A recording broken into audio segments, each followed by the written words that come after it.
Want to finally understand which marketing efforts are actually driving sales to your Shopify store? Then, let's jump straight into adding purchase event code, so you can start tracking those sweet conversions. First, you'll want to log into your Shopify admin panel. Next, look at the bottom left corner and click on Settings. From the Settings menu, select Checkout. Scroll down until you find the section labeled Order Status Page in the Additional Scripts text box.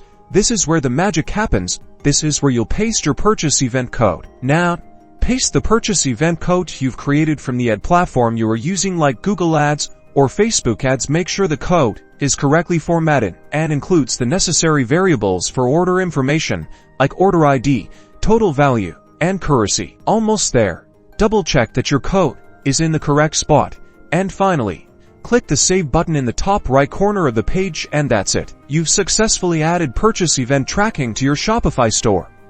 Now, you can start gathering valuable data on customer behavior, optimizing your marketing strategies, and watch those conversions and revenue soar. Don't forget to test your code to ensure it's firing correctly, and subscribe for more Shopify tips and tricks.